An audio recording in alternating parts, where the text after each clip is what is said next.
안녕하세요. 이콘인사이트입니다. 만약에 그 전 세계에서 가장 만들기 어렵고 비싼 약이 있는데 이 제조 원가를 무려 98% 이상 폭락시킬 수 있는 기술이 등장했다면 여러분은 어떨 것 같으신가요? 상식적으로는 당연히 시장이 환호해야 맞잖아요. 아, 네. 무조건 환호해야 정상이죠. 네, 그런데 지금 대한민국 주식시장에서는 전혀 다른 좀 기이한 현상이 벌어지고 있습니다. 오늘 저희가 심층 분석할 기업은 바로 제약 바이오 섹터의 뜨거운 감자, 삼천당 제약입니다. 네, 반갑습니다. 사실 현재 이 기업을 둘러싼 시장 상황이 그야말로 폭풍의 눈과 같습니다. 글로벌 빅파마조차 넘기 힘든 미국 FDA의 문턱을 향해서 지금 전진하고 있단 말이죠. 맞아요. 엄청난 호재죠, 사실. 그렇죠. 그런데도 불구하고 국내 시장에서는 연일 극심한 주가 변동성 그리고 엄청난 노이즈가 발생하고 있는 상황입니다. 네네. 일부 커뮤니티나 채널들을 보면 이게 실체 없는 가짜 기술이라면서 좀 공포를 조장하는 이른바 그 FUD 현상이라고 하죠. 이게 뚜렷하게 관찰되고 있거든요. 한간에서는 이게 공매도 세력의 의조적인 공격이라는 분석도 나오고 있고요. 네, 충분히 합리적인 의심입니다. 그래서 오늘의 심층 분석 미션은 명확합니다. 이런 온갖 억측과 노이즈를 다 걷어내고 오직 미국 FDA 서류 그리고 글로벌 임상 데이터라는 그 확정 팩트만을 통해서 삼천당 제약의 진짜 펀더멘탈을 한번 완벽하게 해부해보는 겁니다. 아주 중요한 접근입니다. 지금 삼천당 제약을 향한 시장 일각의 의심이나 그 가격 변동을 지켜보면서 저는 사실 역사적으로 굉장히 흥미로운 데자뷰 하나가 떠올랐거든요. 오, 데자뷰. 어떤 역사적 사건인가요? 그 2000년대 초반에 닷컴 버블 붕괴 당시에 아마존 사례입니다. 아마존이요? 아니 지금은 시가총액이 수조 달러인 완전 거인이잖아요. 근데 그 당시에는 그냥 작은 인터넷 서점 취급받던 시절 아닌가요? 맞습니다. 정확합니다. 2001년에 닷컴 버블이 팍 꺼질 때 당시 아마존 주가가 107달러에서 6달러로 무려 94%나 폭락을 했습니다. 와, 94%요? 진짜 끔찍하네요. 네, 당시에 월스트리트 전문가들이나 언론들이 제프 베조스를 향해서 인터넷 서점은 구조적으로 망할 수밖에 없다고 엄청나게 비난하고 조롱했단 말이죠. 근데 그 비난이 쏟아지던 시기에 아마존은 과연 뭘 하고 있었을까요? 글쎄요. 보통 기업이면 주가 방어에 엄청 신경을 썼을 텐데 아마존은 오히려 그 물류센터를 짓고 인프라 확장하는데 엄청 집중했다고 알고 있거든요. 네, 바로 그겁니다. 겉으로 호가창에 들어가는 숫자 대신에 누구도 따라올 수 없는 물류 유통망이라는 진짜 펀더멘털을 그 콘크리트처럼 다지고 있었던 겁니다. 아, 그러니까 지금 삼천당 제약을 향한 시장의 공격이나 의심이 과거에 아마존의 진짜 본질을 못 봤던 그 월가의 오만한 시각이랑 똑같다는 거군요. 그렇습니다. 시장 일각에서는 그저 노이즈만 보지만 회사는 물밑에서 거대한 혁명을 준비하고 있다는 점에서 아주 일치하는 현상입니다. 와, 아마존 물류혁명에 비유하시니까 확 와닿네요. 과거 엘리트들이 그걸 이해 못했던 것처럼 지금 시장 참여자 중 일부도 삼천당 제약에 완성한 그 S패스라는 기술적 혁명을 제대로 인지하지 못하고 있다는 뜻이잖아요. 네, 맞습니다. 그럼 그 기술의 실체를 세상에 빵 하고 드러낸 결정적 전환점, 그 2026년 4월 6일에 열렸던 전인석 대표의 긴급 기자간담회 이야기로 한번 넘어가 보죠. 네. 그 4월 6일 간담회는 시장의 억측을 완전히 데이터랑 서류로 반박한 엄청 중요한 변곡점이었습니다. 먼저 시청자분들 이해를 돕기 위해서 배경 설명을 조금 드리자면요. 네네. 배경이 어떤가요? 지금 노보노디스크나 일라이릴리 같은 전 세계구급 거대 제약사들이 아주 피 터지게 경쟁하는 분야가 있습니다. 바로 당뇨랑 비만 치료제거든요. 아, 기적의 비만약 이런 걸로 뉴스에 엄청 나오잖아요. 그렇죠. 근데 이 약들의 치명적인 문제가 뭐냐면 대부분이 주사제라는 겁니다. 아, 주사요. 환자 입장에서는 매일 아니면 매주 자기 배에다가 직접 바늘을 찔러야 되는 거잖아요. 진짜 고통스럽고 번거롭겠네요. 맞습니다. 그래서 이걸 주사가 아니라 그냥 물로 꿀꺽 삼키는 알약, 그러니까 먹는 단백질 약으로 만드는 게 현재 제약업계의 그 성배라고 불리는 겁니다. 아, 알약으로만 만들면 진짜 대박이겠네요. 근데 단백질을 알약으로 만든다는 게 기술적으로 엄청난 난제란 말이죠. 기존 빅파마들도 엄청난 돈을 들여서 복잡하게 특허 장벽을 막 쳐놨고요. 그런데 삼천당 제약이 이 장벽을 피하는 완전히 새로운 우회로를 뚫어버린 겁니다. 그게 바로 에스페스 기술인 거죠. 네, 맞습니다. 근데 더 놀라운 건 뭔지 아시나요? 이 기술이 알약으로 만드는 걸 넘어서 약의 제조 원가를 기존 대비 무려 70분의 1 수준으로 대폭 낮춰버렸다는 겁니다. 와, 잠깐만요. 제조 원가가 70분의 1이요. 7분의 1도 아니고 70분의 1로 줄었다면 이건 가격 경쟁력에서 그냥 시장을 파괴하는 게임 체인저가 되는 거 아닌가요? 그렇죠. 완전히 시장의 판도를 뒤집는 거죠. 근데 바로 그 지적에서 약간 의심이 시작된 거잖아요. 그렇게 마법 같은 기술이 원가까지 깎는다고? 과연 진짜로 존재하는 거 맞아? 이런 퍼드가 퍼진 건데 삼천당 제약은 이 의문을 어떻게 돌파했습니까? 아주 묵직하고 확실한 증거를 꺼냈습니다. 바로 미국 FDA에 직접 제출하고 FDA가 검토를 승인한 Pre-ANDA 미팅 공식 회신 문서 원본을 간담회에서 탁 공개해버린 겁니다. 아, 서류 원본을 그냥 까버렸군요. 그 문서에 뭐라고 적혀 있었나요? 거기에 SNA 프리 딜리버리 플랫폼이라는 명확한 문구가 적혀 있었습니다. 시청자님들의 이해를 돕기 위해서 제가 이걸 그 대학 수능에 한번 비유를 해볼게요. 여기서 수능 시험이 미국 시장 의약품 판매 허가고 평가원이 미국 FDA라고 치면요. 기존 1등이 풀던 아주 복잡한 공식 그 SNA라는 방식 대신에 SPAC라는 우리만의 천재적인 새 공식으로 수능을 보겠다고 평가원에 찾아간 거잖아요. 네네, 아주 정확합니다. 그랬더니 평가원이 서류를 보니까 이 공식 실체가 맞다. 들어와서 한번 설명해봐라. 하고 딱 도장을 찍어준 뭐 그런 셈인가요? 완벽한 비유입니다. 여러분, 미국 FDA가 어떤 곳입니까? 전 세계에서 쏟아지는 수만 건의 제약 허가 서류를 심사하는 엄청 깐깐한 규제기관이거든요. 과학적 근거가 빈약하거나 뜬구름 잡는 소리면 애초에 미팅 승인 자체를 안 내줍니다. 아, 문전박대 당하는 거군요. 그렇죠. 근데 FDA가 도장을 찍었다는 건 그 기술적 플랫폼의 타당성을 공식적으로 인정하고 드디어 본격적인 검토 단계로 넘어갔다는 아주 강력한 의미인 겁니다. 와, FDA 문을 열었다는 건 진짜 엄청난 호재인데요. 근데 제가 기억하기로 정작 4월 간담회 열리기 직전에는 주가가 좀 크게 흔들렸거든요. 특히 그 2,500억 원 규모의 대규모 블록딜 이슈가 커지면서 이거 오너가 고점에서 지분 팔고 튀는 거 아니냐 이런 패닉이 좀 있었잖아요. 아, 그 부분이죠. 그 블록들 검토의 배경을 보면 사실 한국 자본시장에 아주 뼈아픈 구조적 한계가 자리 잡고 있습니다. 바로 최고 60%에 달하는 살인적인 상속 중요성 때문이거든요. 아, 세금이 60%요? 진짜 엄청나네요. 네, 오너 일가 입장에서는 경영권을 방어하면서 그 막대한 세금을 현금으로 내야 하잖아요. 그러다 보니까 결국 보유 지분 일부를 시장 밖에서 기관에 대량으로 넘기는 블록딜을 어쩔 수 없이 고려해야만 했단 그런 상황이었죠. 아, 세금 낼 현금이 없어서? 그런데 전 대표는 그 간담회에서 그 블록딜을 전격적으로 그냥 백지화 철회해버렸단 말이죠. 당장 수천억 세금 내야 되는 딜레마가 있는데 왜 그런 결정을 내린 걸까요? 저는 그게 에스페스 기술과 펀더멘탈에 대한 오너의 광기 어린 확신이라고 해석합니다. 광기 어린 확신이요? 네, 당장 세금 내겠다고 지금 이 황금알을 낳는 거위를 헐값에 넘길 수 없다는 거죠. 파트너사로부터 앞으로 들어올 그 90%의 이익 배분 폭탄, 이걸 온전히 지키는 게 장기적으로 훨씬 가치 있다고 판단한 겁니다. 눈앞에 세금 리스크를 안고서라도 회사의 미래 가치를 믿겠다 이거네요? 네, 결국 공매도 세력한테 단 한 주의 물량도 내주지 않겠다는 오너의 엄청난 자신감 표출이었던 셈이죠. 와, 대표의 배포가 대단하네요. 자, 그렇다면 4월 초에 주가를 무섭게 끌어내렸던 또 다른 뇌관이 하나 있었죠. 바로 대만 특허 소유권 이슈입니다.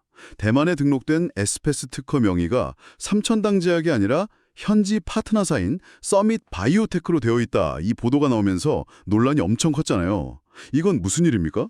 아, 이 대만 특허 사건이야말로 제약 산업의 아주 글로벌한 표준 절차를 시장 일부 세력과 무지한 애널리스트들이 어떻게 고의로 왜곡할 수 있는지를 보여주는 전형적인 FUD입니다. 고의적인 왜곡이라고요? 네, 제약사가 해외에서 연구나 임상을 진행할 때 현지의 위탁연구기관, 즉 CRO를 활용하는 건 너무나도 당연하고 표준적인 절차거든요. 잠깐만요. 그렇다면 이 상황을 약간 이렇게 이해해도 될까요? 제가 제 돈으로 100억짜리 빌딩을 짓는데 그 설계도 겉표지에 건축사무소 이름이 적혀 있다고 해서 지나가던 사람이 저거 건축사무소 빌딩이네? 네 거 아니네? 이렇게 우기는 꼴 아닙니까? 찰떡 같은 비입니다. 진짜 딱 그거예요. 빌딩의 진짜 주인이 누군지는 거표지에 적힌 이름이 중요한 게 아니죠.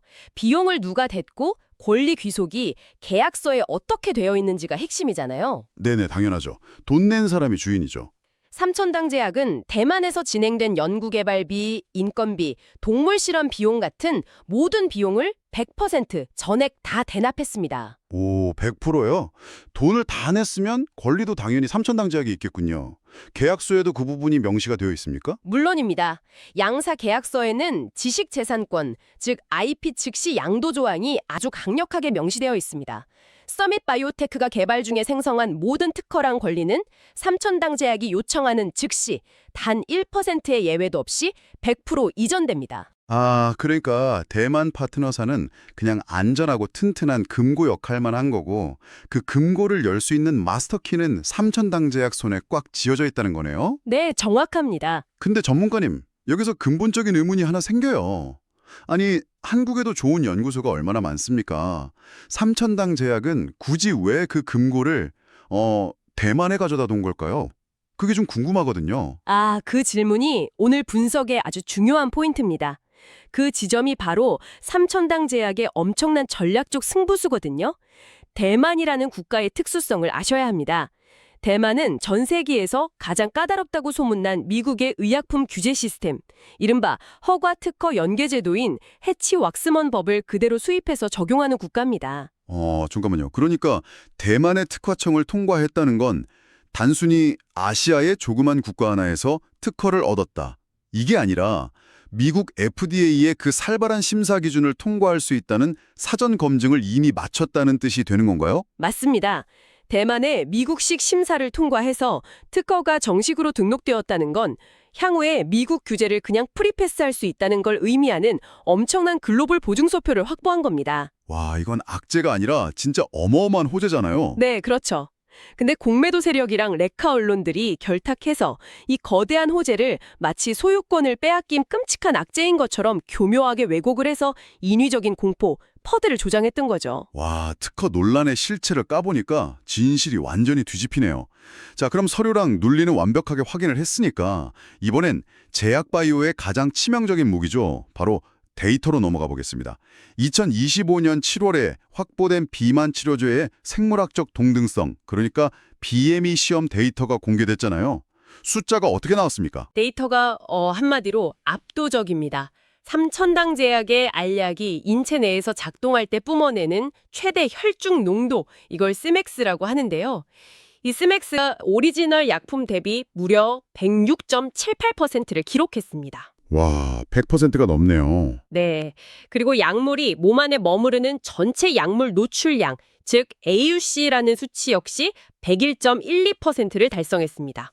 시청자분들을 위해서 용어를 조금만 쉽게 풀어주시죠. CMAX 106%, AUC 101%, 이 숫자가 정확히 어떤 폭발력을 갖는 건가요? 가장 쉽게 말씀드리면 전혀 다른 우회로 방식으로 만든 복제약인데 우리 몸속에 들어가서는 오리지널 약품이랑 100% 똑같이 흡수되고 똑같이 효과를 낸다는 과학적인 증거입니다. 인체 내에서 오리지널과 완전히 동등하다는 걸 실측 데이터로 증명한 거죠. 와, 대박이네요. 근데 여기서 제가 정말 궁금한 게 하나 있습니다. 아까 전에 그 오리지널 약은 위산을 견디려고 SNAC라는 특수 화학물질을 막 쓴다고 하셨잖아요. 네네, 맞습니다. 근데 삼천당 제약은 그 비싼 SNAC를 전혀 안 쓴다고 했고요. 그렇다면 도대체 어떤 마법 같은 메커니즘으로 강한 위산을 뚫고 장까지 약물이 사라져 가는 건가요? 그게 바로 에스페스의 핵심 과학 원리입니다. 오리지널에 들어가는 SNAC는 위장 내부의 산성도를 국소적으로 막 낮춰버려서 약물이 흡수될 환경을 강제로 조성하는 화학적 도우미 같은 거거든요. 네네. 반면에 삼천당 제약의 에스페스는 위장의 환경 자체를 아예 건드리지 않습니다. 대신 단백질 약물 겉면에다가 아주 특수한 물리적, 화학적 고분자 캡슐을 딱 씌워버립니다. 아, 위산이 단백질을 아예 공격하지 못하게 그 알약 자체에다가 엄청 튼튼한 방어막을 입혀버리는 거군요. 정확합니다. 이 방어막은 아주 강한 위산에서는 단단하게 탁 뭉쳐서 방어하다가 목적지인 소장에 도착해서 산성도가 낮아지면 그때 스르르 풀리면서 약물을 방출하는 메커니즘입니다. 와, 똑똑하네요. 그래서 그 비싼 SMACA라는 화학 성분을 안 쓰고도 오직 코팅 기술만으로 약물을 안전하게 배달하니까 제조 원가가 무려 70분의 1로 떨어지는 기적이 가능했던 겁니다. 야, 진짜 놀라운 메커니즘이네요. 자, 비만 치료제 데이터는 확실히 확인을 했는데 약간 시야를 넓혀볼게요. 매일 주사를 맞아야 하는 전 세계 5억 명의 당뇨 환자를 위한 경구용 인슐린 상황은 지금 어떤가요? 이것도 알약으로 나오나요? 네, 경구용 인슐린 역시 지금 거침없이 속도를 내고 있습니다. 현재 독일의 프로필이라는 세계 1위 당뇨 임상 시아로 기관에서 경구용 인슐린 임상 1상과 2상이 동시에 진행 중입니다. 프로핀 기관이 그렇게 대단한 것인가요? 일상 이상을 같이 할 정도로요? 당뇨 분야에서는 그야말로 세계 최고 권위를 자랑하는 타의 추종을 불허하는 곳입니다. 생각해보시죠. 이런 최상의 글로벌 기관이 실체도 없는 가짜 기술에 자기들 간판을 걸고 인체 임상을 진행할 리가 만무하잖아요. 아, 당연하죠. 자기들 명성이 깎일 텐데요. 네, 세계 최고 기관이 이름표를 걸고 임상을 맡았다는 그 사실 자체가 에스페스 기술이 글로벌 수준의 검증을 이미 끝마쳤다는 것을 강력하게 시사하는 겁니다. 서류, 메커니즘, 그리고 글로벌 기관의 데이터까지. 오늘 모든 팩트가 완벽한 퍼즐처럼 맞춰지네요. 그렇다면 투자자분들이 여기서 가장 궁금해하실 질문을 제가 대신 던지겠습니다. 네, 말씀하시죠. 또 끌어올릴 이른바 3단 로켓 시나리오의 카운트다운이 이미 시작되었다고 분석합니다. 3단 로켓이요. 1단 로켓은 뭡니까? 가장 강력한 1단 로켓은 바로 2026년에서 2027년 사이로 예상되는 미국 FDA의 정식 ANDA, 즉 복제약 판매 허가 수리, accept 공시입니다. 아까 전에 그 프리 ANDA 미팅 승인이 수능 원서 내도 좋다는 평가원의 허락이었다면 이제는 그 압도적인 비데이터를 들고 진짜 수능 원서를 탁 내고 합격증을 기다리는 그 단계군요. 맞습니다. FDA가 이 ANDA 서류를 공식적으로 딱 수리했다는 공시가 뜨는 순간 시장의 판도는 완전히 진짜 완벽하게 뒤바뀔 겁니다. 그럼 2단 로켓은요?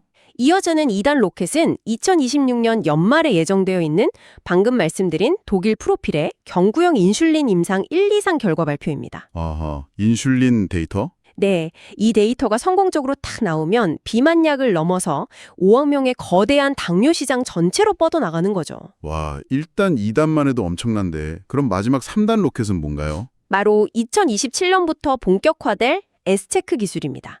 매일 먹거나 주사 맞을 필요 없이 한 달 아니면 길게는 6개월 동안 우리 몸에서 약효가 유지되는 장기 지속형 주사제 기술이거든요.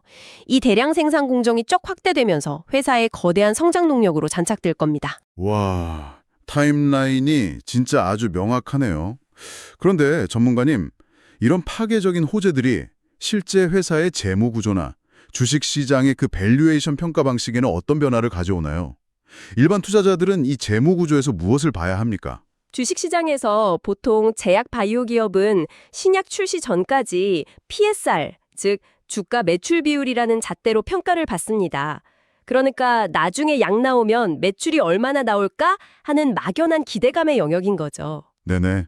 꿈을 먹고 자라는 주식이라는 말이 그래서 나오잖아요. 그렇죠. 하지만 이 3단 로켓이 점화되어서 글로벌 시장에서 수익률의 무려 90%를 독식하는 슈퍼 가배 구조가 현실화되면 그때부터 시장의 잣대는 PR, 주가 수익 비율로 완전히 전환됩니다.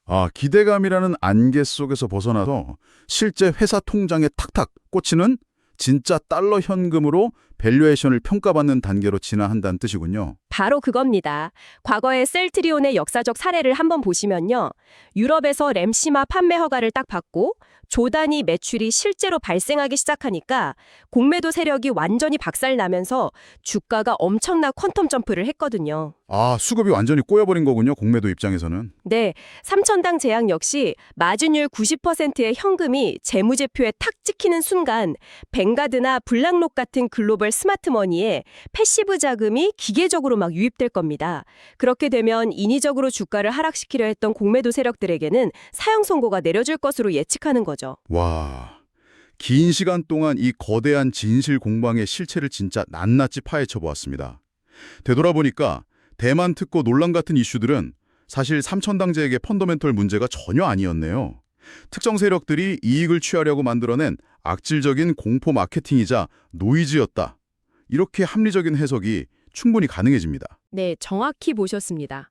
이 시끄러운 노이즈 속에서 우리 시청자분들의 자산을 지키기 위해 오늘 논의된 이 수많은 팩트들을 한번 정리할 필요가 있겠습니다. 전문가님, 핵심 세 줄 요약 부탁드립니다. 네, 오늘 핵심만 다시 딱 짚어드리면 첫째, 대만 특허 논란은 거짓이었으며 삼천당 제약은 오히려 미국 규제를 뚫어낼 완벽한 권리와 글로벌 보증 수표를 입증했습니다.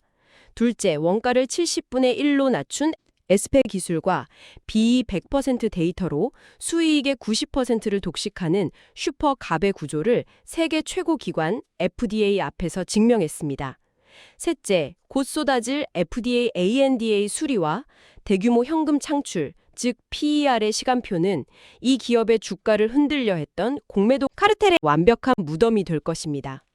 결국 이 세 가지입니다. 네, 호가창에 깜빡이는 숫자와 자극적인 헤드라인에 여러분의 멘탈을 맡기시겠습니까? 아니면 FDA 문서와 글로벌 데이터라는 차가운 진실에 여러분의 투자를 맡기시겠습니까? 거대한 게임 체인저가 탄생하는 이 역사적 변곡점에서 진짜 가치를 알아보는 해안은 결국 스스로 파고드는 치열한 공부에서 나옵니다. 오늘 이콘인사이트에서 전해드린 이 모든 분석은 특정 종목이나 자산에 대한 투자 권유가 절대 아닙니다. 투자는 항상 개인의 재무 상황과 리스크 감소 능력에 따라 충분한 공부와 신중한 판단 아래 이루어져야 합니다. 저희가 드리고자 하는 것은 단 하나입니다. 복잡하게 돌아가는 국내외 경제의 구조를 이해하는 눈, 그 눈을 갖추는 데 필요한 정보와 시각입니다. 그 눈이 생겼을 때 비로소 여러분이 스스로 더 나은 판단을 내릴 수 있다고 믿기 때문입니다. 앞으로도 이콘인사이트는 복잡한 국내외 경제의 흐름을 여러분이 실제로 이해하고 활용할 수 있는 언어로 풀어드리겠습니다. 오늘 영상이 도움이 되셨다면 구독과 좋아요, 그리고 댓글과 알림 설정까지 눌러주세요. 다음 영상도 놓치지 않으실 수 있습니다. 오늘도 끝까지 시청해주셔서 감사합니다.